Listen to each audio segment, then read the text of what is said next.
এই পোস্টে অ্যাপ্লাই করার জন্য আগে থেকে জেডারও সিলেক্ট করে তারপর ক্যান্ডিডেটকে অ্যাপ্লাই করতে হবে। বয়স 19 থেকে 25-এর মধ্যে থাকলে সে অ্যাপ্লাই করতে পারবে। ডিপ্লোমা বা ব্যাচেলার ডিগ্রি যে কোনো একটা থাকলেই কিন্তু এই পোস্টে অ্যাপ্লাই করা যেতে পারে। আজকে আমি কথা বলছি ইন্ডিয়ান আর্মিতে যে সিপাই ফার্মাসিস্টের রিক্রুটমেন্ট নোটিফিকেশন গতকাল মানে 13ই ফেব্রুয়ারি 2026-এ পাবলিশড হয়েছে সেই নোটিফিকেশন নিয়ে। আমি সঙ্গীতা, আর তোমরা রয়েছো ফার্মাস্কিল চ্যানেলে, যেখানে আমি সমস্ত রকম গভর্নমেন্ট ফার্মাসিস্ট এক্সাম রিক্রুটমেন্টের ব্যাপারে কিন্তু সঠিক তথ্য সহজভাবে বাংলায় কিন্তু বলে থাকি। ভিডিওটি ভালো লাগলে অবশ্যই লাইক, শেয়ার অ্যান্ড সাবস্ক্রাইব করে দিও। যেই নোটিফিকেশনটার কথা আজকে আমি বলবো সেই নোটিফিকেশনটা তোমরা পেয়ে যাবে ইন্ডিয়ান আর্মির যে অফিসিয়াল ওয়েবসাইট রয়েছে joinindianarmy.nic.in এ।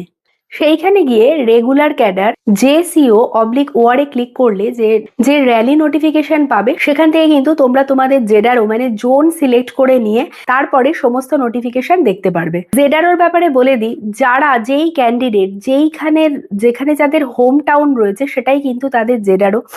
আমি এখানে কলকাতা জেডারোর ব্যাপারে বলবো, যেটার সিরিয়াল নাম্বার এই নোটিফিকেশনে 75-এ দেওয়া হয়েছে। এছাড়াও দেশের বিভিন্ন প্রান্তের ক্যান্ডিডেটরা কিন্তু তারা যেখানে তাদের হোম প্লেস সেটা দেখে তারা তাদের জেডারও সিলেকশন করে নোটিফিকেশনের ডিটেলস তারা সেখানে দেখতে পারবে। কলকাতা জেডারোর ক্ষেত্রে পশ্চিমবঙ্গ মানে ওয়েস্ট বেঙ্গল, ওড়িশা অ্যান্ড সিকিম এই 3 জায়গার ক্যান্ডিডেট কিন্তু অ্যাপ্লাই করতে পারবে। অল ইন্ডিয়া ক্যান্ডিডেট আর মেল ক্যান্ডিডেটরাই কিন্তু এই পোস্টের জন্য eligible. Online form fill up already start হয়ে গেছে গতকাল মানে 13ই ফেব্রুয়ারি 2026 থেকে, আর এটা চলবে 1 এপ্রিল 2026 অবধি। অলরেডি টেন্টেটিভ এক্সাম ডেটও কিন্তু পাবলিশ করে দেওয়া হয়েছে, যেটা 1 জুন থেকে শুরু করে 15 জুন এই টাইমের মধ্যে কিন্তু সমস্ত রকম অল ইন্ডিয়া বেসিস এক্সামিনেশন হয়ে যেতে পারে।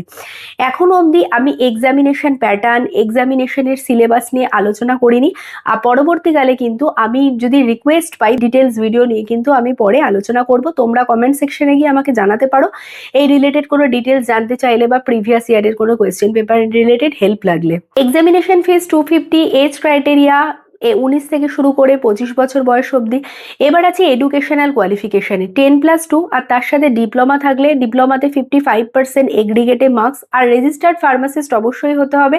আর যদি কারো ব্যাচেলার ডিগ্রি মানে বি ফার্ম থাকে সেক্ষেত্রে 50% মার্কস তাহলে পেতে পারে। এটাই কিন্তু minimum eligibility criteria.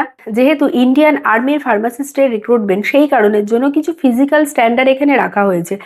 Height 170 centimetre, তার সাথে রিলেট করে ওয়েট, আর চেস্ট 77+5 সেন্টিমিটার উইথ এক্সপ্যানশন। কিছু স্পেশাল ফিজিক্যাল এক্সামিনেশন ক্রাইটেরিয়া রাখা হয়েছে গোর্খা বা ডোগরা, গাড়ওয়ালি বা কিছু ট্রাইবালস, সেটা তোমরা এই নোটিফিকেশন থেকে ডিটেলস দেখে নিতে পারবে। ইনসেন্টিভ বা এক্সট্রা মার্কস কোন ক্যাটাগরিতে এলিজেবল হবে, যদি কোনো স্পোর্টসম্যান ক্যাটাগরি থাকে সেটা সিনিয়র স্পোর্টসম্যান হতে পারে, যেটা ন্যাশনাল লেভেল বা ডিস্ট্রিক্ট লেভেল বা কলেজ বা ইউনিভার্সিটি লেভেল, স্কুল লেভেল, এছাড়া এনসিসি ক্যাডার এ বা বি বা সি বা ডি এগুলোতে থাকলে কিন্তু এই স্পেশাল মার্কস কিন্তু ক্যান্ডিডেট পেয়ে যাবে।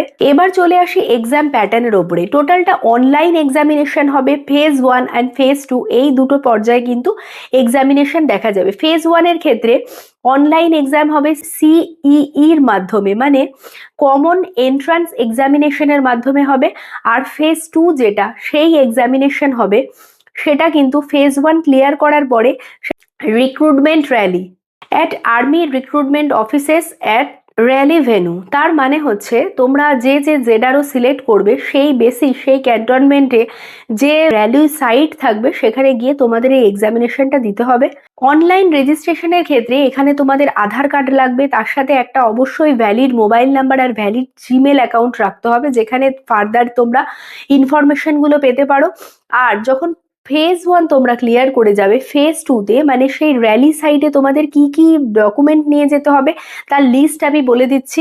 অলরেডি তোমরা নোটিফিকেশনও পেয়ে যাবে। অ্যাডমিট কার্ড, তার সাথে তোমাদের আধার কার্ড, ভোটার কার্ড আর 20 কপিস মানে 20 কপি একটা কালার্ড রিসেন্ট ফটোগ্রাফ, যেটাতে একটা গুড কোয়ালিটির ফটোগ্রাফি পিকচারে প্রিন্ট আউট করিয়ে আনকাট ভাবে আর কোনো সেলফ অ্যাটেস্টেড মানে কোনো সাইন ছাড়া কিন্তু তোমরা নিয়ে যাবে। এডুকেশনাল সার্টিফিকেট আর মার্কশিট রয়েছে সেটা ক্যারি করবে। ডোমিসাইল সার্টিফিকেট, কিছু কাস্ট সার্টিফিকেট থাকলে সেটা, religious certificate, police character certificate, এটা যেন 6 মান্থের মধ্যে ইস্যু করা থাকে। তোমাদের স্কুল থেকে ক্যারেক্টার সার্টিফিকেট দেওয়া হবে, মিউনিসিপাল বা পঞ্চায়েত অফিস থেকে তোমাদের ক্যারেক্টার সার্টিফিকেট নিতে হবে।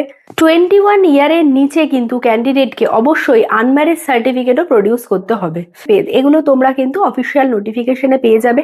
তোমাদের যদি ভিডিওটি ভালো লেগে থাকে তাহলে একটা লাইক, শেয়ার, সাবস্ক্রাইব কিন্তু অবশ্যই করে দিও।